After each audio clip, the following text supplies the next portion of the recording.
My friends and viewers, welcome to Ask Charity. My topic for this week is going to be on perversion or child abuse, and it's up there. What is perversion or child abuse? Let me use perversion. Perversion is an alteration of something from its origin, cause, meaning, or state to a distortion or corruption of what was first intended. Perversion is a sexual behavior or desire that is considered abnormal or unacceptable by the society. The fact about several perversion is that it comes in different or all shapes and sizes. Now, one of the shapes or size that is considered, it says one is, they say some are legal while others are harmless but weird. Now one can basically make up a name for any sexual perversion, like the Greek word philia. For example, urotiphilia is a sexual attraction for yogurt or to yogurt. That is the word urotiphilia. It's a name derived from the Greek words for yogurt. And number 3, sexual perversion are subject to the rules of internet number 34, which states that if something exists, someone somewhere has made fun about it. Perversion number 4 is also arousal with small creatures or children.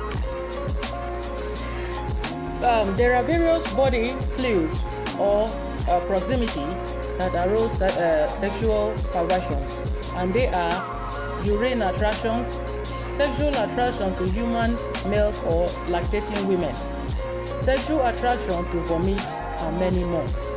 But I just use this word perversion, but based on I won't say my experience or something that happened not so long ago in Africa. Something happened in Africa, and I won't call it perversion. I will call it a child abuse as well.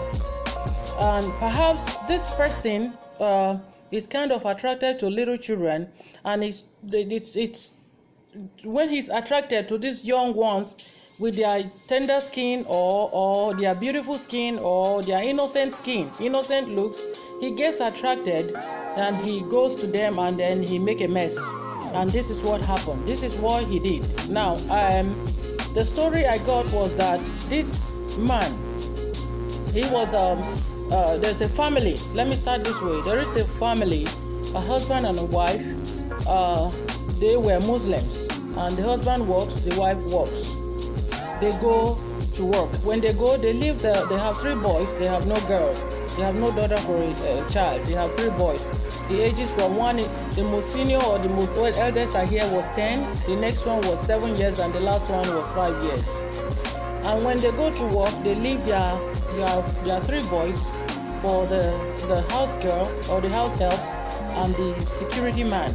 Now the security man he knew when and what time the parents go and come, because he was the security guard, of course.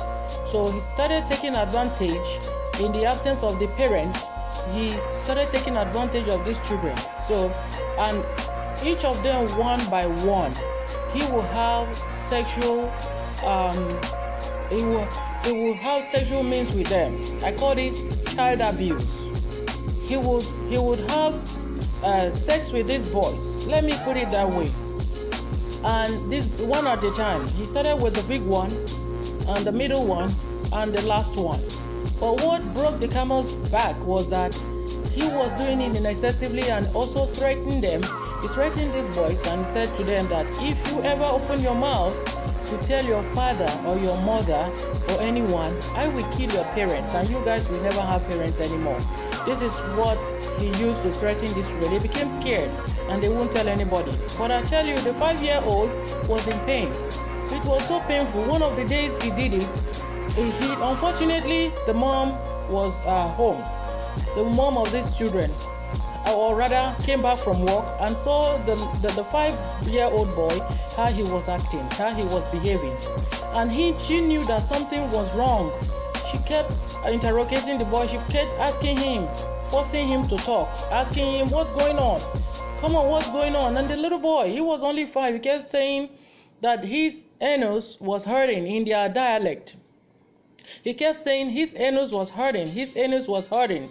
And the mom was wondering what was hurting in the anus and took the boy. When he opened him up, he saw so much sore, so much bruises, redness. And he was like, what's going on? Who did this to you? And this is how, out of fear, the little boy, the 5-year-old, reluctantly opened up and then started confronting the middle one and then the first one, the 10-year-old. They all opened up and told the mom. The father was also home. The father had come back from home. Or was it in the morning? I can't remember. They were about to go to work and this happened. They all said, they opened up and told their parents that it was the security man that has been messing with them. And immediately they said that the mom fainted. The mother of the child passed out. He fainted and they took her to the hospital. That security man was locked in the jail. He was taken to the police station and locked up in the jail. Now, what am I trying to say in essence? That as God-fearing people, I'll bring this up. Whatever we do, we must bring God in our lives. We must pray. Whatever religion you believe in, make sure that your God protects you, because today's world is full of all kinds of unrest, all kinds of atrocities, all kinds of things going on in our world today. So trust is what is the problem now. You don't even know who to trust or who to depend. Even in your own family, in your immediate family, you don't know who to trust anymore to say or depend on to say, take this child or take this children and keep for me. Now, let me say something briefly about me. When my little girl was small, I was so heartbroken that I had to give her out to babysitters. Now, I had challenges of finding an appropriate babysitter that would work with me and my income, the amount that I could afford to pay them. So after like 3-6 months, I changed babysitters just because what they are asking me to pay, I couldn't afford it. No, but one thing that I did, I was always on my knees. I was always very prayerful that God should protect this little girl for me, whoever I gave her to. And I thank God. I thank Jesus Christ that all the while that this girl has stayed with different babysitters, nothing happened to her. It could be men, it could be women that can harm them. Even if you give it to men, to women rather, if these women babysitters or caretakers don't pay attention, anybody man around them could hurt them. Even the women, some of them are perverts. This is what it is. Some of them are perverts. The word pervert is from perversion. It is perversion. So, but here we call it child abuse. I call it child abuse because any man or woman who is in their normal senses up here, they are not sick. Nothing emotionally is wrong with them. And they start messing with a little child, and even a 5-year-old, even 10. That person, something is wrong with that person. Something is wrong. This is why they call them perverts. This is why the word perversion has come about.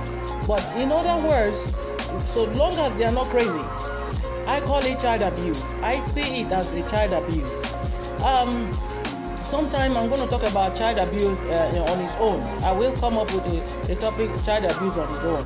But for today, I call it perversion or child abuse. This is the topic I address this. So, but I thank God, like I said, nothing happened to my baby. Nothing happened to my girl. Thank God she's grown up from that stage that I will have to select who and who would not. So I want to urge parents. I want to urge husband, wife, relatives, brother, sister. Whatever it is, man or woman who have little kids, I want to urge you guys that whoever you want to give your children to for keeps, to babysit, or leave them just say for a while or for some few minutes, whoever that is going to be, I urge you to check their background very well and also pray. Background is fine, but you don't know how these people live daily in their houses. Prayer is the key. Whatever religion you believe in, so long as you are praying to God, it is your own God, and you know that God will fend for you. Pray before you give your child out or leave them behind for any caretaker to take care of. Even it has not just the kids, our elderly ones especially, they also go through all this, which I will call abuse as well. They are all abuse. Perversion, they are perverse and they abuse children and they abuse adults. So this is what it is. For now, I'm going to stop here. At the moment. I want to thank my viewers. I want to thank my friends and fans from all over the world, from Africa. I thank all of you, Europe, America, Australia, Middle East, Asia, wherever you are. I want to thank all of you so much for coming to Ask Charity. Thank you for being my fans. Thank you so much for coming to Ask Charity. God bless all of you. You have a wonderful week. Bye-bye.